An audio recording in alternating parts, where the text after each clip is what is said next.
G-O Remso W Martinez. Go ahead and connect with me on Instagram because the fun's happening there at Go Remso, G-O-R-E-M-S-O. We're back again with the social media maven, Megan. And today we're talking about another one of our most fantastic topics ever.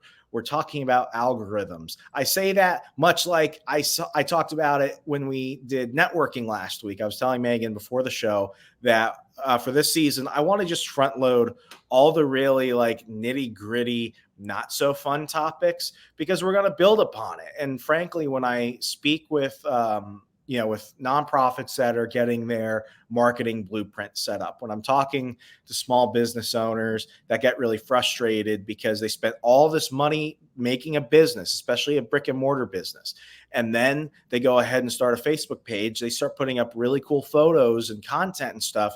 But then they're like, why do I have 5 followers after like a year? I don't know what's going on.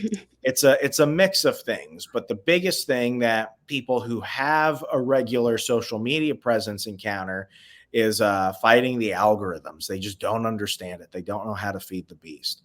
So we're just going to go ahead and jump into this today. And if you're curious about this, I'm just going to go ahead and throw it at the top of the show. I can go ahead and help you with this. I can go ahead and help you create an inbound marketing blueprint. I can go ahead and audit your business or nonprofit. I can coach your team through corporate marketing coaching sessions. Go ahead and hit me up today at Remso at marketerontherun.com, or just go to marketerontherun.com, go down below and fill out a message request. Let's get you on the calendar and get these things moving. I made all the mistakes. I learned all the things not to do. So let me save you time and stress, and we don't have to turn it into a mess. But Megan, as you started getting familiar with everything, let's go way back. As you started figuring out that not all these platforms are the same and that they treat things differently, and that they've got different audiences. And the thing that worked here might be a massive pile of something there. How did you figure it out? Did you have to Google why is nothing or did you know about the algorithms on all these social media platforms coming in so at least you could brace for impact? Well, to start off, I remember starting in my career, my motto, I'm pretty sure I heard this from another podcast, so I cannot take credit, but was all you need is God and Google to succeed. Just Google what you don't know, pray about it, and you'll figure it out. And I feel like for algorithms, that's somewhat helpful, but at the same time, they're constantly changing. The amount of times I've reached out to like a Facebook rep and they just send me to their help page and I'm like, this isn't solving the problem. But no, it's a lot of trial and error. Honestly, it's making mistakes, it's having successes, and you have one post go viral and you're like, okay, I've cracked the code. So you follow that same formula for the next post and it flops. And it's a very humbling experience, but it takes a lot of trial and error, a lot of perseverance, a lot of adaptability. I was always one of those people that like to just have my to-do list and check everything off. But working in social media, I've learned you need to be more adaptable and willing to, it's not always going to go your way. A lot of times it won't go your way. And it's a very humbling experience because what you think will do well, a lot of times doesn't. And what you don't think will do well sometimes takes off. So just always having that curiosity mindset, I think, is honestly the key to cracking the code. You hit it right on target. And what I was going to say a second ago was I feel like a lot of social media managers fall into one of two camps. They're either ultra customizing content for each platform. They're treating them like entirely separate things, or they're lazy and they just go to a third-party app like Hootsuite or Buffer or Buzzsprout or one of these many things out there, or the HubSpot one, all the many, and you're just seeing a copy and paste regurgitation across every platform. Like you're going to see a cut and paste one everywhere you go. And most of the time it doesn't look good because you don't reformat images, or you're using hashtags on Facebook, and Facebook allows you to do that. But as I had to tell somebody, it will never help you. It will only hurt you. I was very much, I've seen an evolution in myself, good or bad, indifferent. It's just how it is. When I was creating content across Twitter and Facebook specifically, and I got to Instagram late in the game. I didn't get into Instagram until I was writing my first book in 2018. And then I started an Instagram account. But for Twitter and Facebook specifically, there was no brand consistency. I had different banners. I was young. I was in my I was like 19, 20 when I started. And, the copy was different and the types of articles going out were different. I thought, okay, I have to ultra tailor towards each audience to the point where it's like, yeah, it's the same type of thing, but you're never gonna get the same thing in both places, because at the time, what experts were telling you was you have to ultra tailor, and you want people to follow you from one platform or another, because they think if they don't, they're going to miss something. That's true in some cases. That's not true in others. And we'll probably get to that later. But the second person, which is the person that just kind of copy and paste everywhere, I definitely found myself also in that camp when I discovered third-party scheduling tools. And I was like, I never have to go manually schedule stuff on Twitter ever again. Or I never have to go in a Meta Business Suite when it was Facebook Business Suite before it rebranded and stuff. Mhm. And I didn't want to mess with that either. So you saw a lot of really weird posts for a while, and a lot of people fell into the lazy camp. Now I'm at the point where I found myself in the happy middle, which is I know what's different on both. I know where I can be lazy, but you have to be attentive, because when you're playing a game in cruise control mode, like don't be surprised when you accidentally hit a pedestrian. It's just not going to work.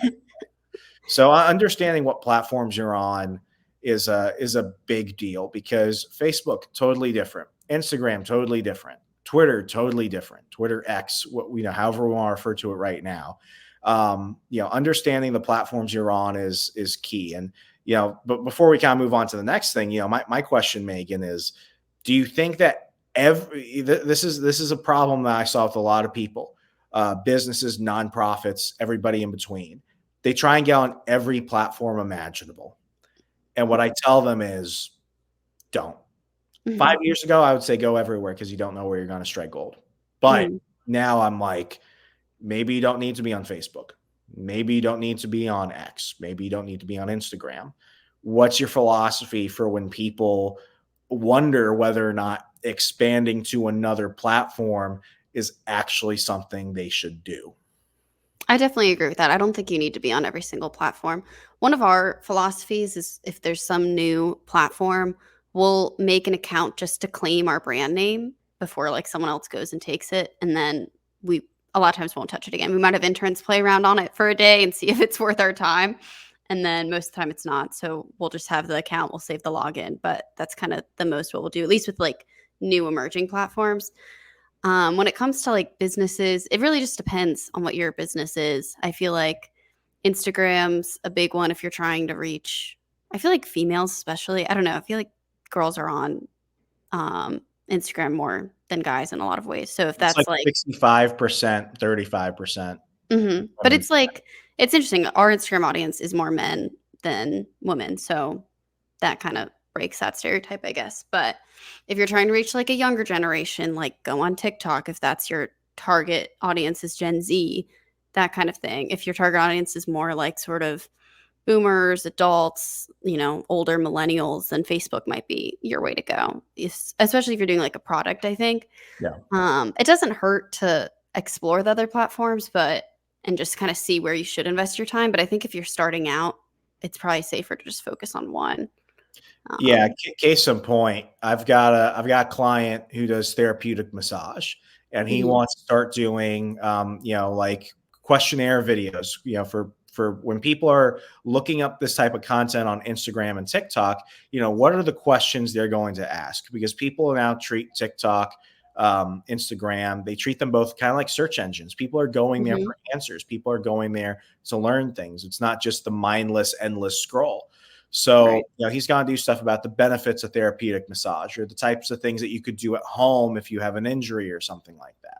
So when we were doing an assessment of the platforms he needed to be on, what does that immediately knock out? One, it's almost exclusively going to be photos and videos. So you got to definitely be on Instagram, Mhm. and then you got to be on TikTok. So when he was wondering, do I want to be on Facebook or do I want to be on Twitter? Then that brought the next question, which is recycling content. There's no point for him to do it on X. I don't think his audience is there. He could grow fast. He could be an influencer, but he doesn't want to grow fast. He wants to focus his time on only the people within his immediate geographic area who are going to find him. Because then that also takes the pressure off to a degree.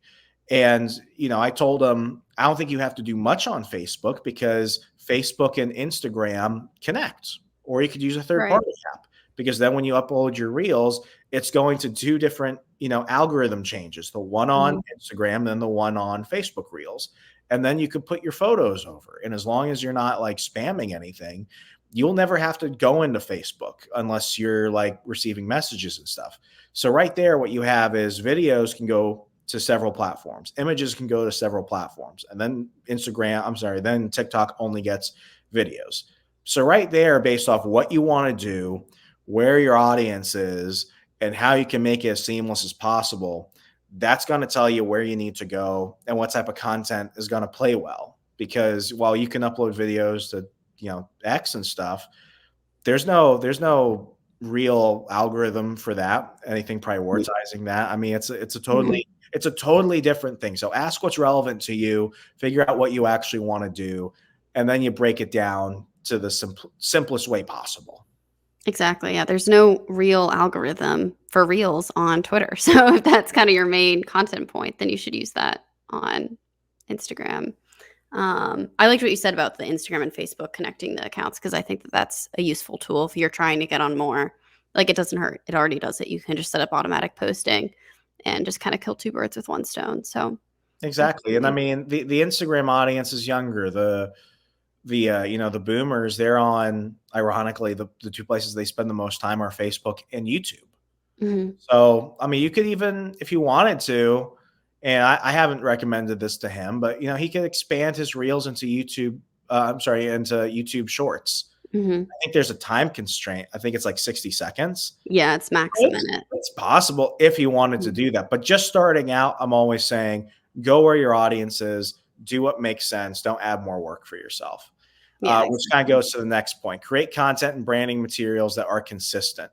How often have you dealt with people that want to go ahead and start creating images, content, or something, and it's like they're starting from scratch? They don't have the logos right. They don't have the pages right. The handles are different. I mean, people don't think this matters, but it absolutely does. At what point in the conversation are you thinking, okay, I actually need to be uniform and be consistent? And for people listening who are like, what does this have to do with the algorithm? It plays into it. It plays into it. Creating content that is consistent across platforms.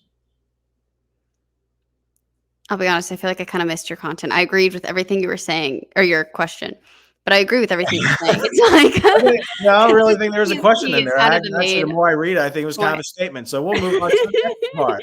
But no, I mean, that's a good point, though. I guess just if we want to park there for a second. I mean, you summed it up really well, but yeah, the question was like, there for like a second. And then I just kind of just answered it. You see, folks, we kind of just do things on the fly sometimes. We just figure it out as we go. Yeah, the answer was there. When you're so here's the thing, like, with video specifically, sizing your videos.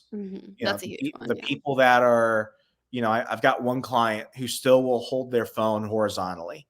And it's like a horizontal video is not going to do well on TikTok and Instagram. Yeah, we ditched that. Like that's a few years ago. We can't do that.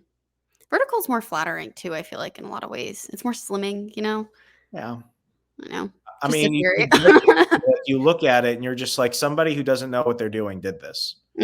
So, look at the type of content you're doing. Make sure the ratios are good. Make sure the branding is good. Make sure it's a good. Sorry, I was going to say, just make sure it's a good quality video. It's not blurry or anything. Yeah. So there's that. Third-party tools, use them appropriately when unifying posting, scheduling, and clean data. There's a big problem right now, and it's a manager's nightmare. I can't do my job without Hootsuite and Buffer. I really can't. I don't want to have to manually go into each individual platform and schedule. And, from a reporting sense, what's great about third-party tools is that you can get all your data in one place. Over the last couple of years specifically, Facebook and X and Instagram have apparently, they won't come out and say it, but enough people have been like, we've seen a trend. They are downgrading the reach of content that is posted and scheduled from a third party app or third party service. So this is one thing that I warn everybody, which is understand that when you're using those tools, which are going to make your life so much easier, you're also going to be hindered by it. So I guess, and because now I'm going to ask the question explicitly before I just answer it myself. When do you decide when you're going to schedule something on, let's say, Hootsuite versus when you're just going to go ahead and upload it directly to one of these platforms? And do you take that into consideration when you're posting certain stuff? The fact that because of how you did it, it may not get as much reach because you're not using a service that is specifically in like Facebook, for example. You're not using the scheduler Meta Business Suite. Yeah. So we actually use like both things. I feel like maybe it's me. I just overcomplicate things, but there are certain things that we still will go in and schedule like through Meta Business Suite and through, I guess it's not TweetDeck anymore, but X Rest in peace, TweetDeck. Pro, whatever, X Premium, whatever it's called. It really just depends on the content. Which one gets you rock? Instagram, we do a lot of stuff just through the Instagram app, in all honesty. I have a theory that even just doing it on mobile does better than like scheduling it through Business Suite. I don't really have anything to back that up. I want to know more about that. Why do you think that? I just feel like I've noticed that. I don't know if it's any like I don't know if I've noticed it enough to say for sure it's a thing. I'm glad you brought up that point. We actually use Meltwater, and they like told us, "Oh yeah, that's a rumor, the third party thing," but it doesn't actually, downplay it. But I'm glad you brought that up because I do think there's some truth to that. That I in don't recent know. years they've started doing it more. I don't know what the right answer is, and like you, like most of my assumptions and answers are based off gut feelings and just Right. intuition from like living this day to day. Uh-huh. But it's weird that it's like that should be an easy thing for Facebook to answer. Mhm. And it's like Facebook and Twitter and Instagram, like they integrate. They Yeah. create the API tools and the API keys, and everyone has an integration, and they want to make it third party accessible. I don't think that it's taking business away from Facebook because it's not like it's a paid service or anything. It's not like Meta Business Suite is like an exclusive feature. So Right. part of me is just like waiting for the day where like Elon Musk or Zuckerberg will come out and be like, yeah, that third party scheduling thing, yeah, that's like not true. And Mhm. that would make things a lot easier for me because I've Right. found myself going and like for like half the content scheduling it there, half the content scheduling it here, and then Mhm. I start hating manually doing it in the others, and I just go back to Hootsuite and do it. Yeah. So my answer to this, which is, will it mess with the Instagram?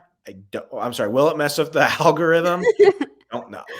I feel like I totally just lost my thought. I was gonna say at the end of the day, I feel like if there's a good piece of content, it's going to do well no matter how it's scheduled or like whatever format. I feel like I found that even there's like one blog, for instance, recently that I think it's not our best blog, but every time I post it, it does amazing. Like no matter what format I post it, there's just certain things your audience likes and they'll eat up in any format. But as far as I don't know if you have this problem. I'd be curious, but so we use Meltwater and there's just certain features that are only available in Business Suite and not available in Meltwater. Like most of it's integrated, but there's some things that aren't, or like Reels, for instance, for a while, it says you can schedule Instagram Reels, but it has to be under a certain file size, which ends up being like 60 seconds, even though on Instagram you can do 90 seconds. So that's why a lot of stuff we just schedule through the Instagram app. We're using that as an example, but even I like, don't even mess with like Buffer. I've got a client who I almost exclusively just do Reels for, and mhm, I don't. This is so weird because I will always upload them directly to Instagram. I still use the Instagram, mhm, like I still use all the creator tools in Instagram. I use CapCut. I mhm. like CapCut, but I still go back to Instagram because I just don't want to mess with it sometimes. Yeah. So when I go and like Buffer doesn't have a direct schedule. Interesting. It does not have that. If you wanna do it for Instagram, it sets up a reminder. So, at the time you would go ahead and have it automatically post for you, it sends you a notification, and then what it does is it copy and pastes everything from Buffer over to Instagram, and then you still have to post it manually to Instagram. And I did that enough times until I got to the point where I was like, why don't I just schedule this in Instagram? It's a whole other thing too, because here's a free tip, folks. You know, you can only, as far as I, unless I'm wrong, and I'm more than happy to be wrong if somebody can find this, you can only schedule up to 5 posts in advance for Instagram. Is that what it is? Okay. Yeah. We every Friday when we were scheduling our weekend, like, For content. audio only listeners, you should have seen Megan's face when she had this holy shit Well, moment. because for us, I don't know if is it always 5 though? My theory has been that it's the file size because I feel I'll like tell if you why 5. I'll tell you why 5. oh, yeah, Because explain more, and then I'll this will say this is how I know I cracked the code on this. It's 5 because I would schedule 1 reel per day, Monday through Friday, and then I would try and schedule for the following week.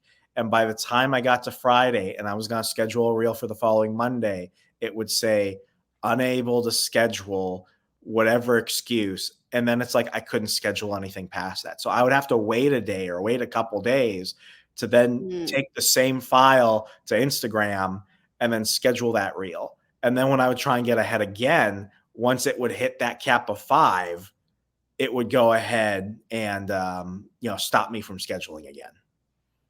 interesting. We're all 5 usually, like, under the 90 seconds or, like, 60 seconds or I go for short reels, like 45 is long for me. okay, So because they were all under 60.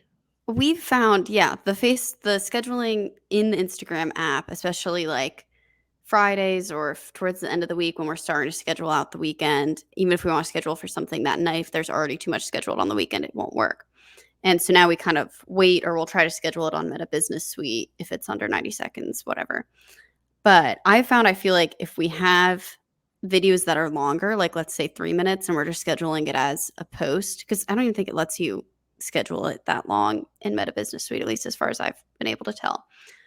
But when we have longer pieces of content that we're scheduling out for the weekend, it stops working sooner. It just does that like scheduling, post failed, retry. Yeah. And so I wonder if it's just the file, like the amount of, I always thought it was the amount of storage it could handle. But I wonder if it is 5 because I feel like I'm going to pay attention to that next time we Try it do out. it. Try and 'Cause I feel like we've schedule had 5 3 stuff in a row. scheduled and it'll break, but it just depends on how big they are or how long the video is. I haven't thought about the file size. You've given me something to think about. We'll have to come back. Table this, come back next week. Table this. But We'll really try to here's how we're gonna overload our Instagram schedule at my company just to test this theory. so here's how we're gonna tie it back in. People wonder, okay, so we've already answered the third party thing, which is if you schedule from a third party app, will these platforms downgrade your reach? We don't know. I think so. I've seen that more often than not, but they're all saying we're not going to say anything. So Mhm. they're being really shifty about it. Scheduling anyway, I don't think is typically going to be a problem. However, here's a hack for gaming the algorithm. So as much as the algorithms, as much as we complain about them, as much as they hurt us sometimes, they can also really benefit you.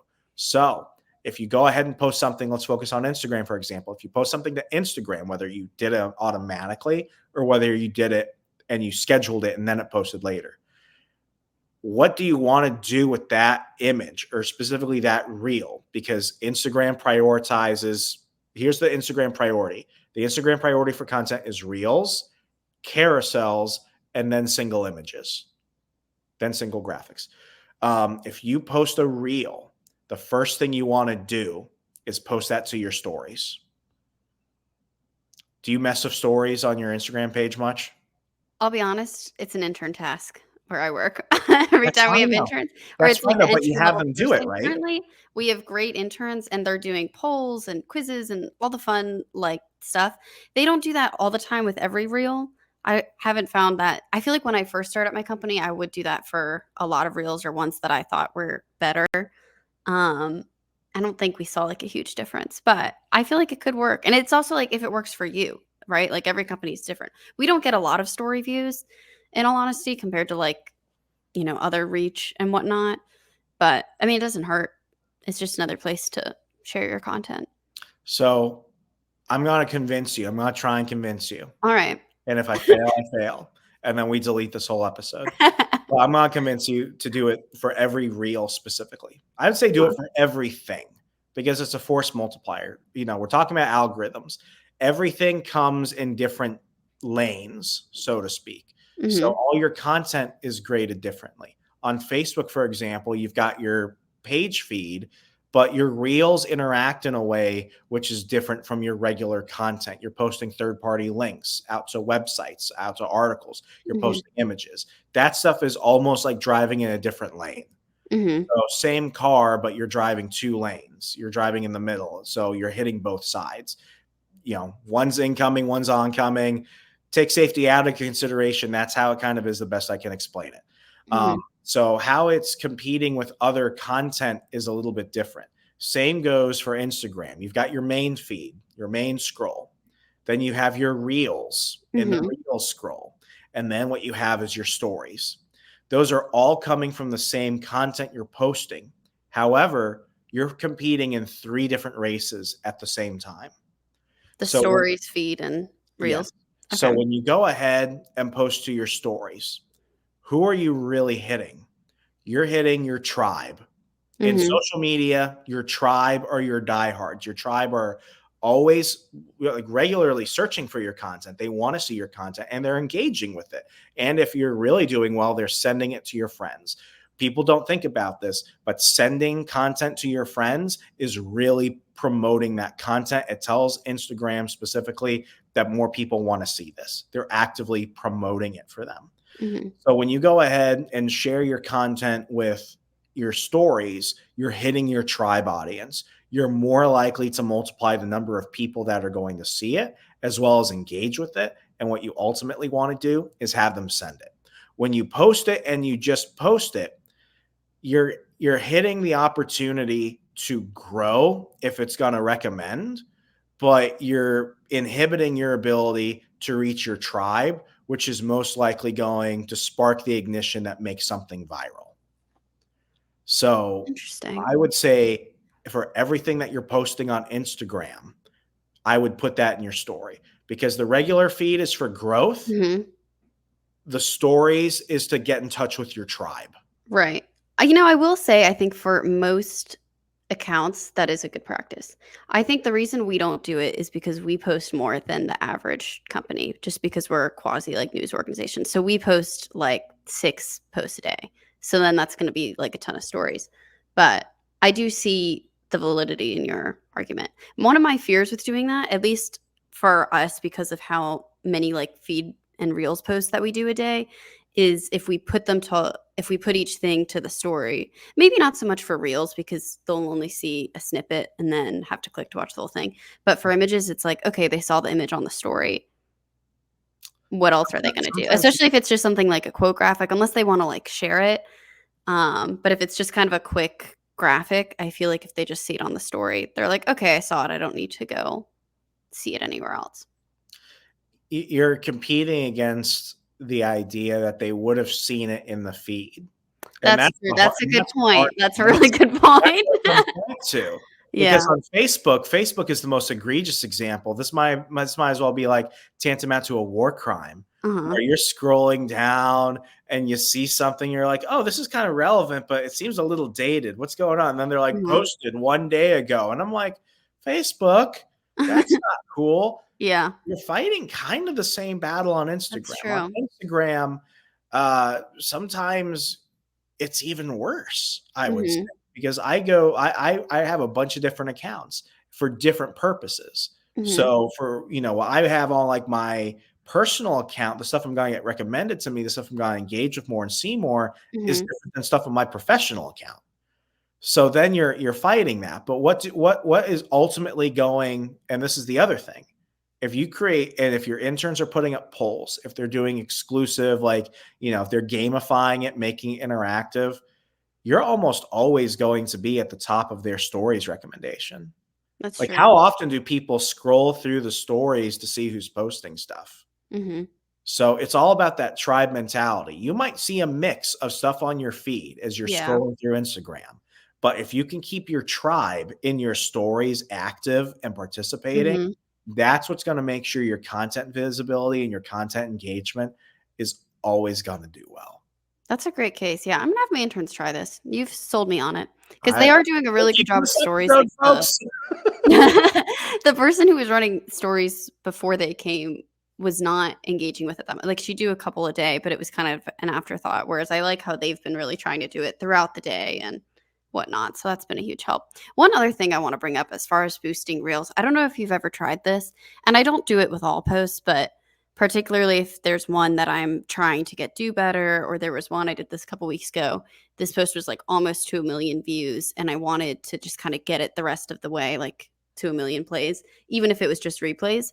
And so I went through and just liked a bunch of the comments and pinned a bunch of comments, even though the post was like a week old. So that way they'd see the notification of someone liking their comment, like the brand account, click it and go watch the video again. And then it got 2 million very quickly after that. I mean, granted, it was already being pushed out. So I can't say, oh, I did that by liking comments, but I do think it helped. And I feel like there's certain times where, you're trying to help just even for people to see your newer posts. One of my previous interns way back had this theory. Every time she would put up a post, she would go back to the last post and like a bunch of comments. So that way people would go find the notification and then see your new post and engage with that one as well.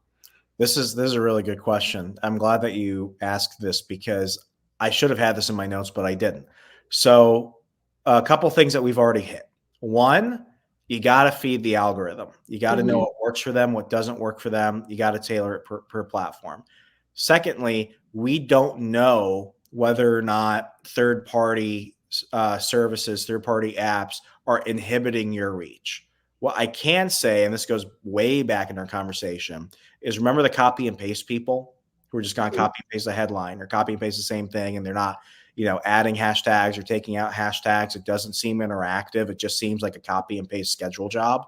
Mhm. Um, when you're dealing with your reputation on Facebook, when you're also dealing with wondering whether or not people are engaging with you. The thing that I see a lot of big organizations fail to do. So I don't see this as small businesses. I don't see it as small Mhm. nonprofits. They want to be as engaging as possible because they're afraid that the one person that liked a post will disappear forever. For bigger organizations, they treat social media kind of like a billboard. Mm, Whereas the key to social media is in the name. It's social. right. So, on when you're working with these platforms, what do they want you to do? Which is why we're having the third party conversation isn't messing with the algorithm conversation to begin with. Are you using their features? Are you uploading reels vertically? Are you Mhm. going and uploading stuff directly? Are you using their tools? Are you using exclusive things like stickers in Instagram stories? Mhm. They want to see that you exist and that you're alive. So, yes, for one of the brands that I manage, which is close to 2 million followers on Facebook, what keeps that page alive and running is a fact that the person who's typically the editor who's in it more often than I am, he is responding to people. He is liking comments and stuff like you mentioned. And Facebook recognizes that. Because here's Mhm. the other thing, too. Facebook also knows exactly what type of people are on and what they want. So if you're a type of person that wants to argue and wants to see stuff on content that you like, if you're getting into it with the page itself, with the page admin, they see that and they're grabbing popcorn and they're like, wow, we want to see what happens.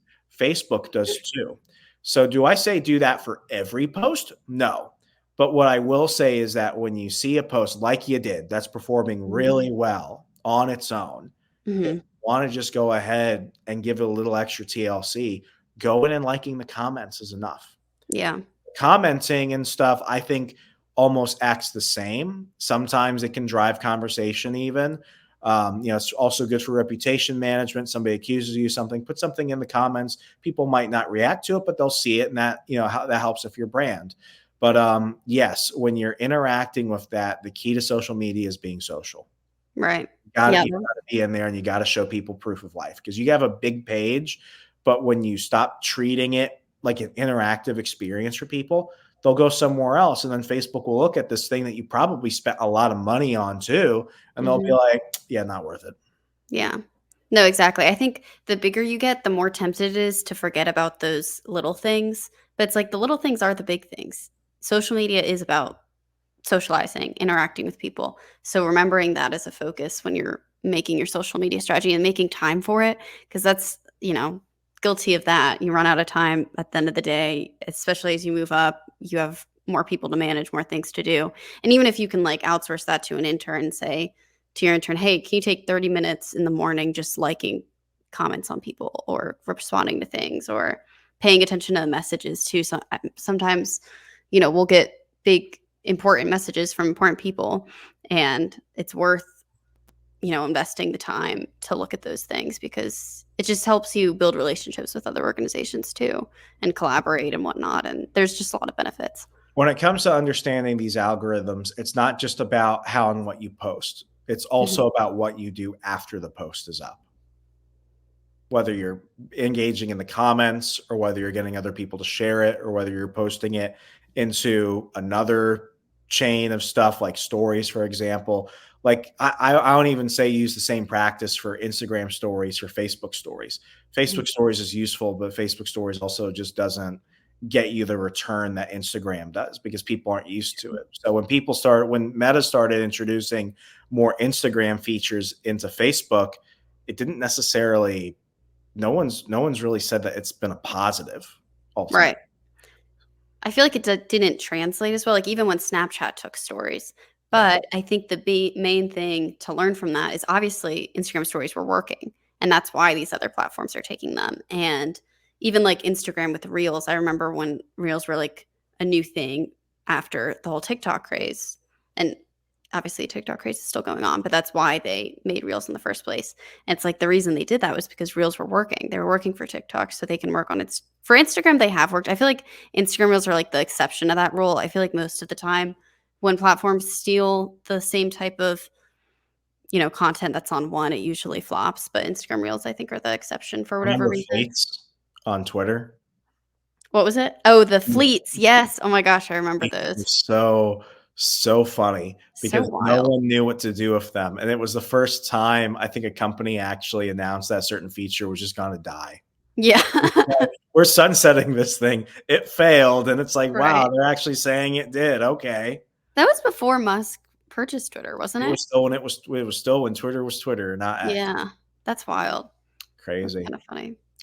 So down to our last 2 points. We've talked about understanding the language. We'll understand the Mhm. platform, understand what they want, and the algorithm will start to work for you once you kind of speak its language. Understand your target audience and the differences for each audience per platform. I feel like everyone understands their target audience or their target customer or demographic. Do you find yourself having to customize copy or content specifically because the audiences themselves are different? Do you have to do that or not? To an extent, yes. We've had our Facebook pages forever, I feel like. And when we look at the analytics, our highest like age gap of our audience on Facebook is 65 and over. And then Instagram, our most popular one is, I feel like it's the 24 to 35 range and the 35 to 44 range. So kind of like millennials, younger boomers, I guess, or whatever's in between. Is there anything between millennials and boomers? Gen Isn't there X, like our something? parents?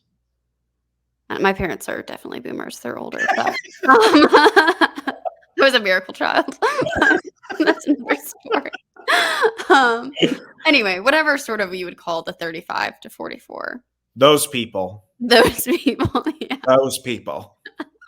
Some of our listeners probably. But no. But yeah, so Instagram, obviously, we're trying to reach that younger audience and just kind of that more like middle adult type of audience. And yeah, Facebook, it's like we can't say what's the T on Facebook. Our audience is not going to get it. So things like that, just customizing the slang, being more cautious of like, not that we would make fun of old people, but you know what I mean? If you're going to Like say we something have like just now. being respectful. Um, Yeah. So why this matters is people who have been diligently taking notes and stuff will be like, whoa, whoa, whoa. Didn't you say that brand consistency and tone mattered That's earlier? true. It does. However, and this is why, this is what ties into the algorithm thing, because people are going to be like, you're meandering too much. It's like, no, it all ties together. You got to understand what content is going to play well in certain places. Hmm. You could say whatever you want on X. Right. On Facebook, that's a completely different thing.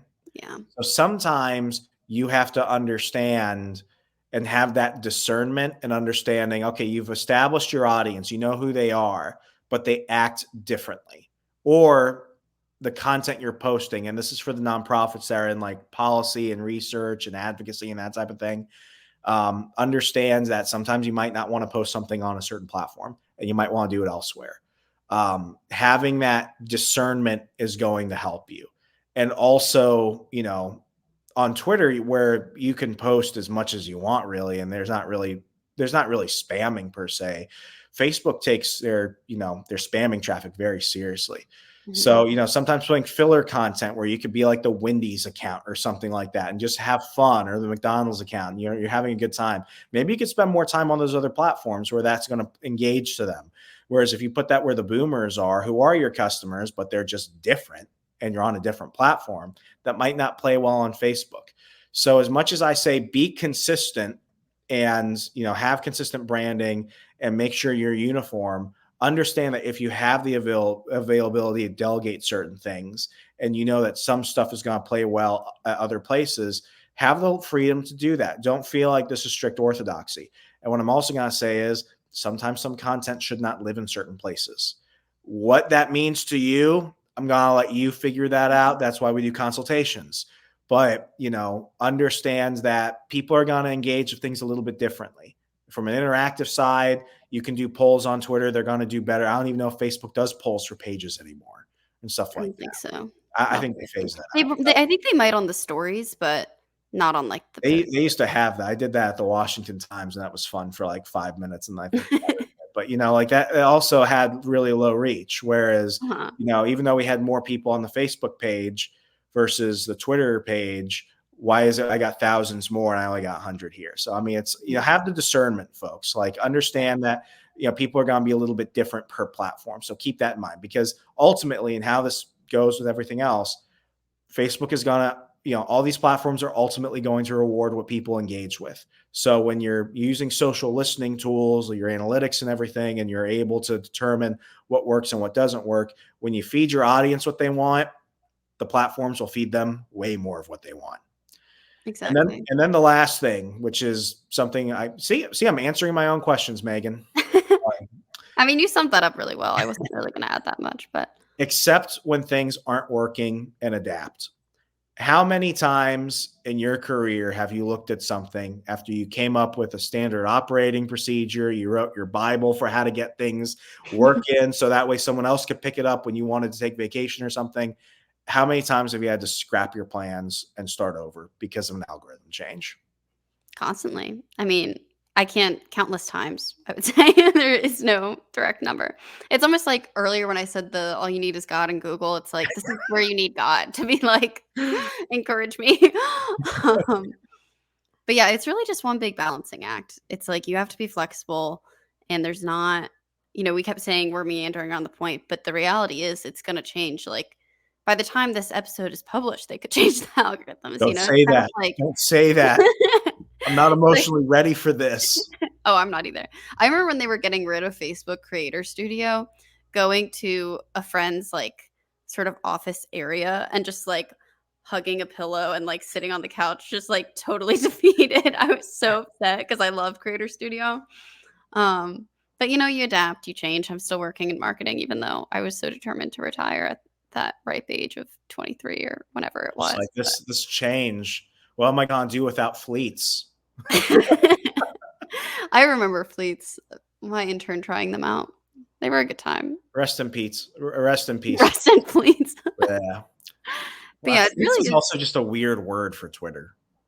Like Fleets. I just didn't like. I thought Yeah. whoever branded that was. I'd like to see what they wrote, but I liked the rhyme. for what it's worth. Fleets, tweets. I Oh, don't know what else they could have said. I mean, meats? That sounds like well, now we've got spaces, which I'm like, you just have like, I feel like they should call it corner because I always feel, Alexa, be quiet. Sorry. See, like you start talking about this and the machines want to stop you because they're like, uh-huh. they're They're onto us. figuring us out. They're figuring us out. It's, I always feel weird going into a Twitter spaces because I'm like, oh, I'm going to like someone's like weird corner or something. It's like a podcast. It's not, I don't know. I haven't done it, but, You should try it for marketing. we should give it a try. So that, why not? Let's I haven't go really tried give it them a either. try. Yeah. So algorithms suck. Mhm. You got to figure them out, but ultimately it's, when things aren't working, you can kind of see it. Right. And ultimately the onus is on you, the coordinator, the manager, or the brand person. Are you going to change with it or not? Because I've seen far too often where people who were doing really well, they got married to one idea, and when things changed, they just didn't want to change with it. And then they wondered why everything kind of went downhill. Yeah. I think one important point from all this, if you really want like an actionable step beyond all of our algorithms, what are they? Discourse. Like track your numbers, like look at your insights, see what's being shared, I love Instagram insights. I feel like the best because you can just filter by shares, by likes. If you scroll to the bottom of Reels currently, it shows you followers. It used to let you filter by follower, by like how many follows you got from a post. Of course, it doesn't do that anymore, but you can still scroll and see what's getting you the most followers and see what's being shared the most, what's being commented the most. So take those strategies in account. Like if you're captioning a post saying like, tell us what you think about this, and that gets you more comments, then that's something worth doing more. And just kind of paying attention to what works and what isn't. Pay attention to your follower count. If you ever like have more unfollows than follows in a day, like naturally you're going to be losing and gaining people. But if it's ever to that graph where the unfollows shoot up, go back to that day and see what you posted. For us, sometimes it's like, oh, we overposted that day. We posted like 8 things. It was too much for some people and we lost people. So noted, let's do the less is more strategy for a little bit. So things like that, just knowing what works and testing it and being humble enough to try new things and admit failure and try again. Yeah. The one question which I wasn't gonna pose it, but I feel like if I don't, I'm gonna get like an angry message about later. Why didn't you answer this? I'm like, well, why didn't you schedule an appointment with me? Do you think that the algorithm treats you differently when you're paying for ads or when you're paying to promote a piece of content or to grow followers? I kind of think yes. I think I don't yes. know if it always matters because, like, in reality, the posts that go viral for us are ones that go viral organically. They're getting recommended, that kind of thing. But I do feel like I've noticed times where, our ad budget is cut or whatever. And I remember when we first started doing ads too, and then kind of like scaled back, it did seem like there was a little bit less growth in that time.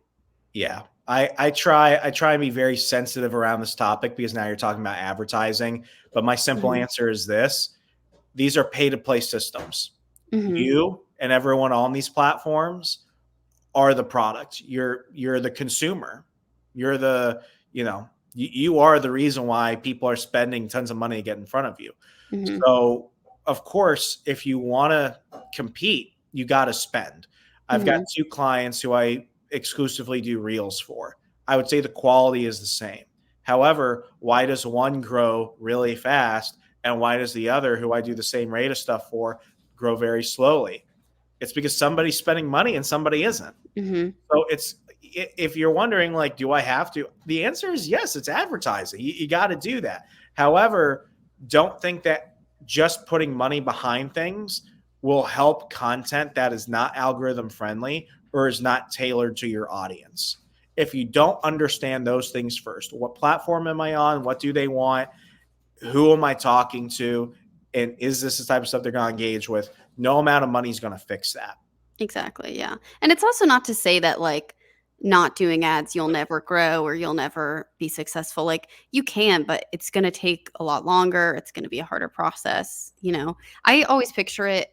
And again, it's not like I've ever worked in Meta and I don't know their ins and outs, but I've always kind of imagined it like, oh, this account spends X amount of ad money, or they just spend ads in general. They have like a green light or something, just something that kind of gives them slight priority. But again, if it's a Disney Fast Pass. Exactly. Yeah, it's just like a VIP. If they still have Fast Passes, like that's literally what it is. You're paying to Right. get in front of the line. Yeah, and even like for Twitter, for instance, when Musk, maybe not right when Musk took over, but we had some people from Twitter actually reach out to us and be like, oh, we're your account reps for your account. Like if you have questions, reach out to us. And that was awesome. And then they kind of changed their strategy a bit. And we're like, yeah, this is just going to be like a paid feature. But then not because of that, but just because we were having a really good cost per click for a lot of our ads on Twitter. We were doing a lot more ads there than Facebook and Instagram. And so they noticed and they reached out again and we're like, hey, we have new account reps that we don't have to pay for because I guess we're spending enough to be worthy of account reps. So things like that, it's like if you invest in the platform, that platform will invest in you in some ways.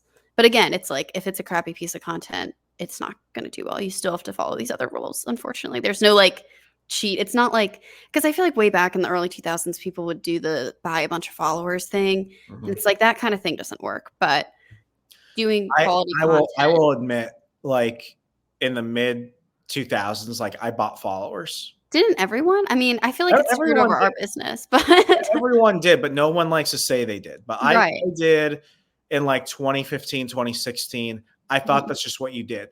I didn't know how they were getting them though. So when I started seeing a bunch of fake accounts from India, I started realizing that something's off with this. Fiverr used to be notorious for that. You could buy like 500 followers on Fiverr for $25-$50. And what this is why I'm very skeptical of all these like grow your Instagram profile services where everyone can become a niche celebrity. Instagram, and probably rightfully so, knows that if you have so many followers but no engagement, why are they going to recommend your stuff? Because you're taking advantage of the system in an unethical way. So, like I've fallen prey to some of these services for different things here and there, really just to see what happens. There are some, and I'm not gonna say it because I don't want to have them like do something shifty later. There are some grow your following services that are pretty freaking good. They're very expensive though. And by very expensive, I mean, that's subjective. But if you look at one of these ads for one of these companies and you're just like, it looks too good to be true, the answer is it's too good to be true. And you're only going to harm your account, because if you weren't following the practices of tailor to the platform, tailor to the audience, create quality, engaged content, and then maybe put a little money there to sweeten the deal, nothing's going to help you otherwise. Exactly. It's like slow and steady wins the race. You need to invest quality content, customizing it for the platforms, like you said, being consistent, persevering through things flopping. Like I feel like marketing is a very humbling job. Yeah. So you got to just crush your ego all the time. And that's why I feel like marketers also have a lot of perseverance, because we get back up every time we fall and we try again. And then Zuckerberg's like, screw you. We're just going to change everything. We're going to take away Creator Studio, leave Megan in tears, but crying in the corner. Yeah. I didn't cry. You don't want to film short form content? Well, screw you. We're going to change our entire business model. I grew the Washington Times. Yeah, I grew the Washington Times Instagram from like 2,000 to 26,000 in less than a year, only with images. Damn. And to switch your entire mindset, I was out at that point, but I was like, how's it going to work? To change your entire mindset to doing video, I never recovered from that. Yeah. It was not until 2023 when I, as a copywriter, when AI came in and was like killing the copywriting profession, that I was like, I have to start filming reels or else I'm not going to get paid. You just got to figure it out. Right. And like I said, we're the real G's in our company. Okay. We're like the John Wicks of our stuff. No one else can completely have everything tossed out each time they're like, we're going to change a little bit of the system as much as we do. I don't know any other job that does or any other role within a company. So yeah, totally agree with that. The real G's, like Real G's. reals. Yeah. All right, folks. Well, you're probably confused by all of this and you're wondering what's the next step. Give me a call. Go ahead and check me out at marketerontherun.com. Scroll to the bottom, schedule an appointment with me, and keep listening to the show. We're on YouTube, so you can go ahead and watch us and see the despair in our faces when we go ahead and talk about these moments. And please, if you haven't already, leave a 5-star review and subscribe to the show. We're on Spotify. We're moving on to Apple Podcasts and the other apps. Is Spotify for podcasters, which is another tool that I wish existed 10 years ago when I started. Pushes us out to places. So until then, thank you so much, and keep running.